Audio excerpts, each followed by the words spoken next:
Merci de nous recevoir chez vous. Nous nous retrouvons une fois de plus sur Zoom Eco Live. Bienvenue à tous à ce nouveau numéro. Nous allons donc pour commencer avoir les chiffres clés qui reviendront sur les dépenses exécutées à la primature à fin mai 2021. Dans la même rubrique, nous aurons aussi le taux du jour. Par après, nous aurons un dossier que nous rapporterons à Aris Benga. Mais avant, prenons l'essentiel de l'actualité économique en RDC. C'est bien sûr les nouvelles en bref. Tout de suite.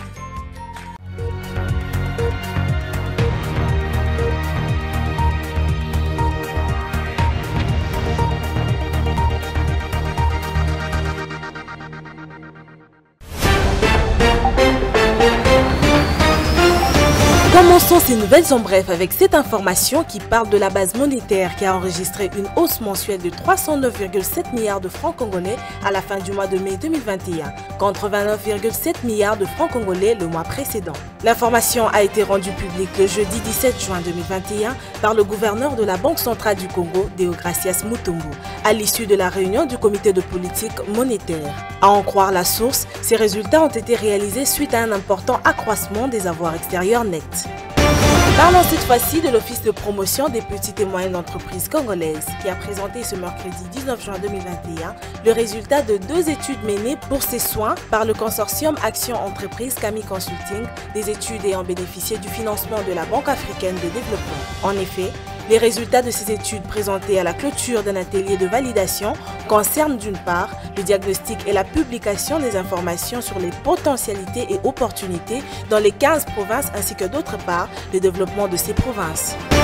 Nouvelle en bref encore, parlant cette fois-ci du Premier ministre congolais Jean-Michel Sama-Lukonde qui a reçu le samedi 19 juin 2021 à Kinshasa une délégation des investisseurs américains conduite par Irène Essambo-Diatta, ministre délégué près, le ministre des Affaires sociales, des actions humanitaires et de la solidarité nationale, chargé des personnes vivant avec handicap et autres personnes vulnérables. Ces investisseurs sont intéressés par le secteur de l'agriculture, de l'électricité, de l'environnement et de la desserte en eau potable. Rendons-nous cette fois-ci au Kasaï oriental. Le programme volontaire agricole a lancé le vendredi 18 juin 2021 la commercialisation de la farine de maïs produite dans le site de la localité de Nkwadi en territoire de Chilenge au Kasaï oriental. Un sac de 25 kg sera vendu à 27 000 francs congolais. En effet, la cérémonie du lancement s'est déroulée en présence de la gouverneure intérimaire du Kasaï oriental, Jeannette Longa Mouswamba. Nous revoilà sur ce plateau. Merci de rester fidèle à Zoom Eco Live. Nous allons tout de suite prendre la première rubrique, c'est les indicateurs que nous ramène Judith Unamaka. Suivez.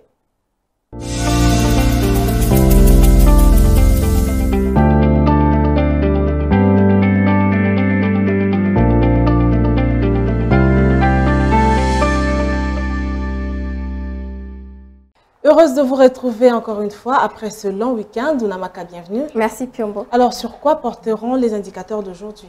Il sera question aujourd'hui des dépenses de la primature qui se sont estimées à plus de 11,4 millions de dollars américains à la fin du mois de mai 2021. Okay. Mais avant d'aborder ce sujet, parlons cours de change actuel en République démocratique du Congo. La Banque centrale maintient son taux officiel. 1 dollar se change à 1988 francs congolais. Un franc CFA se troque à 3,67 centimes et 1 euro s'altère à 2413 francs congolais. Sur le marché parallèle, nous sommes basés particulièrement dans la commune de Limete, où 1 dollar vaut 2000 francs congolais, un franc CFA se coopère à 3,69 centimes et 1 euro se troque à 2415 francs congolais. Mais que dire alors par rapport aux dépenses de la primature au mois de mai 2021? Le gouvernement de la République démocratique du Congo a décaissé une somme de 23,6 milliards de francs congolais, soit un montant estimé à 11,455 millions de dollars américains pour les dépenses de la primature aux 5 premiers mois de l'année 2021.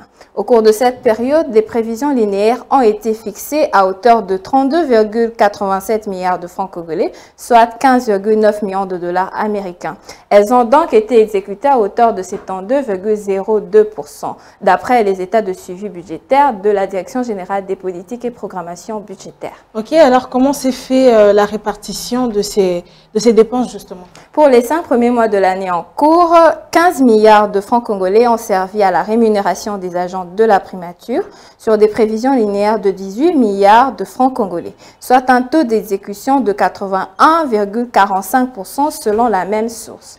En ce qui concerne les dépenses de fonctionnement, Elle s'évalue à 8 milliards de francs congolais sur des prévisions linéaires de 13 milliards de francs congolais à la même période, soit un taux d'exécution de 60%. Ici est donc de noter que le Premier ministre tient à la réduction du train de vie de ces institutions. Merci Ounamaka, retrouvons-nous prochainement pour un nouveau numéro. Merci Piombo.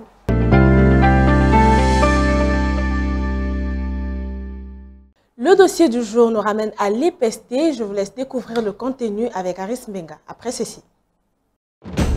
Nous vous amenons au cœur de l'actualité économique en RDC. Que dire alors de l'évolution du taux de change en République démocratique du Congo? Il y a eu à noter une stabilité relative du taux de change. Tout savoir sur la conjoncture économique, les différents taux de change officiels et parallèles. Tout apprendre et mieux comprendre le rendez-vous économique. Nous vous apportons plus de précisions. Enquête, analyse, dossier. Nous vous rapprochons de la réalité congolaise. Le Watt est un symbole de fierté pour la femme africaine. Sur ce sujet, nous vous souhaitons bienvenue. Entrepreneuriat et activités économiques, chez nous, faisons les marchés ensemble. Nous avons appris à être plus près de vous, offrir à vos yeux ce qui est bon pour votre vie. Suivez-nous également sur nos différentes plateformes. Zoom Eco Live, la référence de l'actualité économique en RDC.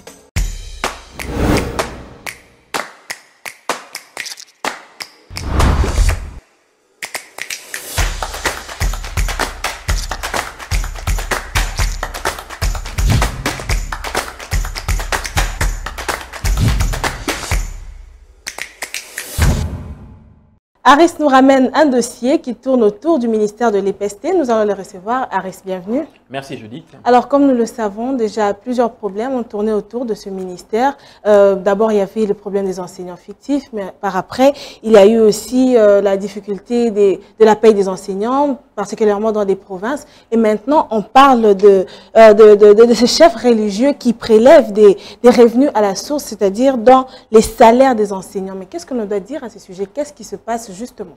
Alors c'est vrai qu'après avoir lu plusieurs rapports, le professeur Tony Mwaba, ministre de l'EPST, a constaté avec regret que certains chefs religieux prélevaient comme ça à la source, donc dans le salaire même des enseignants, beaucoup plus dans les provinces, en tout cas des retenus pris comme offrande ou encore comme dîme, puisqu'on parle des écoles conventionnées. Alors le ministre s'est indigné en tout cas de ce comportement de ces certains chefs religieux, parce qu'il ne s'agit pas de toutes les écoles, des chefs de toutes les écoles conventionnées qui se comportent de la sorte, mais il y a de ceux qui sont dans ces pratiques qui sont condamnables en tout cas par la loi, et c'est pour cette raison même que le ministre de l'EPST, Tony Mwaba, a demandé à sa collègue garde des Sceaux, Rose Mutombo, de diligenter une enquête pour tirer au clair en tout cas sur cette affaire. Alors pour certaines confessions religieuses, il y a des contributions qui sont obligatoires, des offrandes ou encore des dons qui sont prélevés à la source,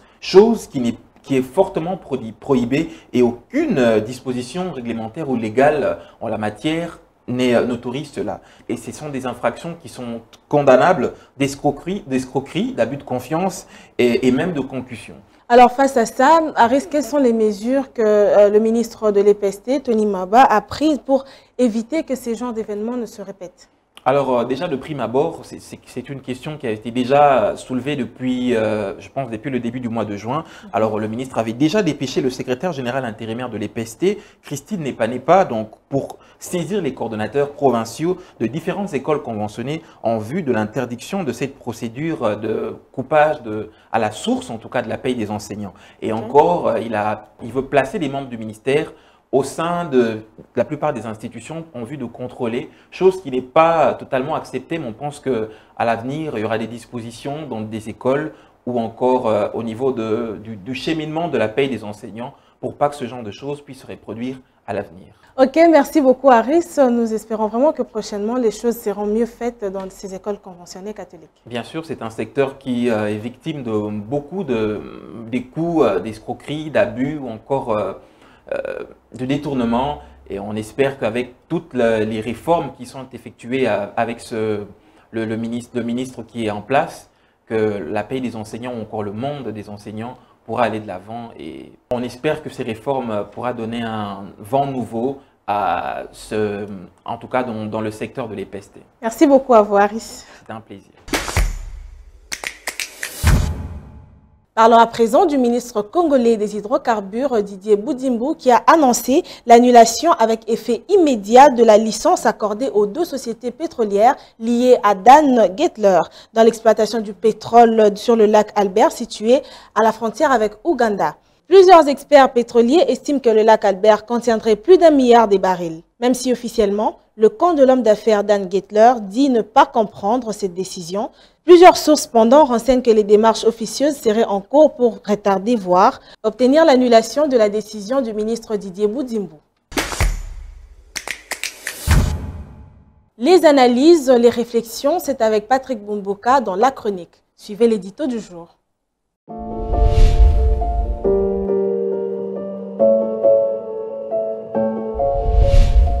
Bonjour. Le niveau de réserve de change a franchi la barre de 1,392 milliards de dollars américains au 14 juin 2021. L'analyse des données publiques de la Banque centrale du Congo indique une augmentation de 155 millions de dollars américains par rapport à leur niveau du 31 mai 2021, soit un total de 1,237 milliards de dollars américains. S'achemine-t-on vers une consolidation dans la durée? Eh bien, en effet, ces résultats qui consolident la trajectoire d'accroissement des réserves de change s'expliquent par 2 facteurs intimement liés. Il s'agit d'abord de la stratégie mise en place par la Banque centrale visant la maximisation des achats interbancaires des devises. Ensuite, la baisse de leur consommation par les trésors publics. Concrètement, ces mesures ont favorisé une augmentation des réserves de change de 453,9 millions de dollars américains d'avril à mai 2021. Elles sont donc passées de 783,7 millions de dollars américains à 1,237 milliards de dollars américains, soit plus de 5 semaines d'importation des biens et services sous ressources propres. Il est clair que la Banque centrale du Congo s'efforce à maintenir ses actions entreprises. Des actions qui visent une meilleure régulation de la liquidité bancaire, l'accumulation du niveau des réserves d'échange et le respect du pacte de stabilité dans le cas des engagements pris avec le gouvernement. Cette tendance à la hausse au niveau des réserves d'échange est observée depuis l'avènement du gouvernement Sama Lukonde.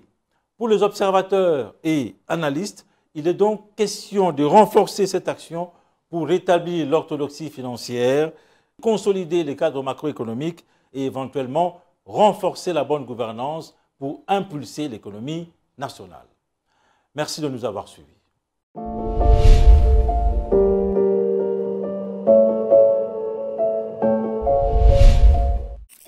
Suivez-moi tout le jour à travers Zoom Wende sur Zoom Eco Live. Abonnez-vous sur notre chaîne YouTube. Zoom Eco Live, la référence de l'actualité économique en RDC. Pour être en forme, il est recommandé de faire du sport. Et Zoom Wende d'aujourd'hui nous ramène les prix des différentes tenues, mais également des équipements nécessaires pour faire le sport. Zoom Wende, c'est parti. Bienvenue à tous. Lorsque nous pratiquons une certaine discipline sportive, la tenue ou les vêtements sont d'une grande importance. D'autres sont obligatoires, d'autres décoratifs et certains sont conçus de façon confortable selon les disciplines. Alors découvrons ensemble les différentes sortes de tenues et équipements sportifs. C'est parti! Commençons notre marché du jour avec de baskets pour adultes qui se vendent à 28 000 francs. De baskets pour enfants se vendent à 43 500 francs. Des t-shirts revient à 16 500 francs. Pour ceux qui préfèrent des t-shirts manches longues, cela coûte 36 500 francs. Vous aurez besoin de lunettes de natation qui se vendent à 12 000 francs. Un sac à dos pour vos moments de randonnée revient à 8 500 francs. Une casquette se vend à 20 000 francs. Besoin de raquettes de tennis, cela se vend à 43 500 francs. L'ensemble d'un maillot de foot revient à 20 000 francs. Un protège tibia se vend à 13 500 francs. Un short pour vos moments de sport coûte 20 000 francs. Une paire de gants revient à 33 500 francs. De gants de boxe revient à 40 000 francs. Une bande de boxe revient à 16 500 francs. Un protège-dents revient à 10 000 francs. Une paire de chaussettes coûte 10 000 francs. Le tapis de sol revient à 10 000 francs. Pour le pratiquant du yoga, le tapis yoga revient à 36 500 francs. Le sac de frappe revient à 185 000 francs. Terminons avec 20 000 francs pour une coudière. Merci d'être avec nous. Prenons rendez-vous très prochainement. Les rendez-vous économiques, c'est dans l'agenda sur Zoom Eco Live. Abonnez-vous sur notre chaîne YouTube. Zoom Eco Live, la référence de l'actualité économique en RDC. Place à la rubrique Agenda où nous notons les différents rendez-vous économiques en vue. Pour aujourd'hui, nous aurons donc les rendez-vous prévus pour la période du 24 au 30 juin 2021. L'agenda, suivez.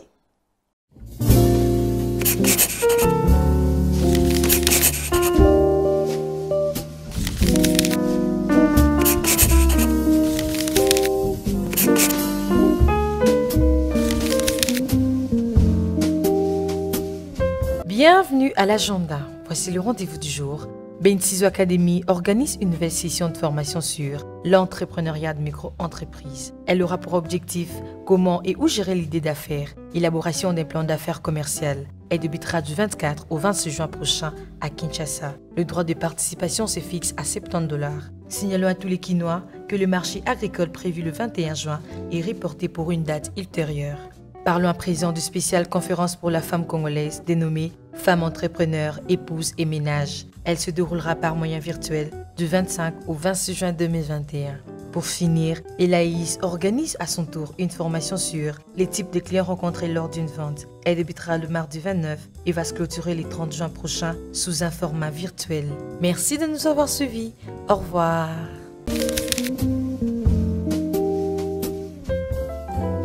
Allons à la découverte cette fois-ci d'une autre activité commerciale que l'on retrouve ici à Kinshasa, capitale de la République démocratique du Congo. C'est dans la rubrique Article 15. Suivez. Débrouillard jamais, jamais, jamais. Débrouillard jamais, jamais, jamais. Débrouillard jamais.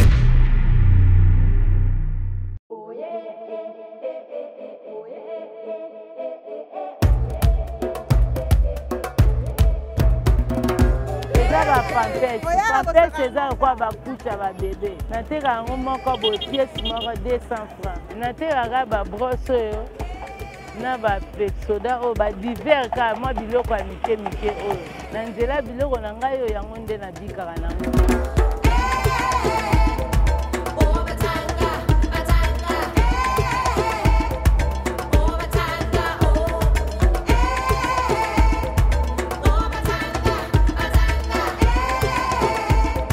Banda na bani musala o mbula mobimbaka.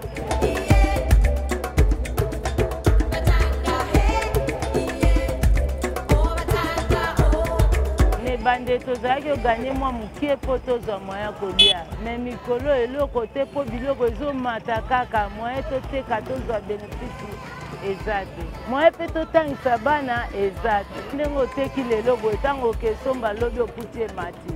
Ba difficulté to okutana nango yango wana biloko eleki cher po bana batanga esimba te na juste bango ku ba diplôme po bake université mbongo ezomonana te po biloko chaque fois ezomata kaka.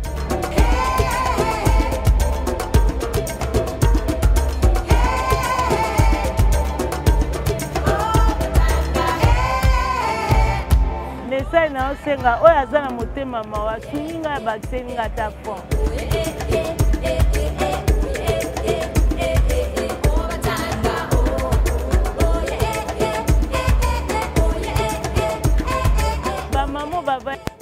Bundana kande biso tozo bundana bo babima kana nzela babundana nzamba kotunga ka mboka na biso.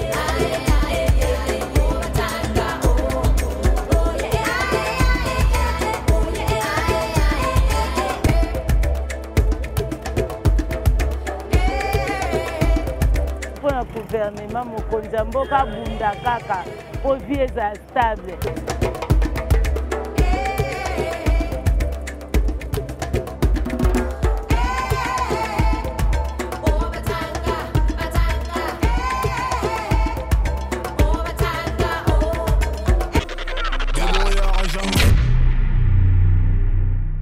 Voilà, c'était tout pour aujourd'hui. Retrouvons-nous prochainement pour un nouveau numéro sur Zoom Eco Live.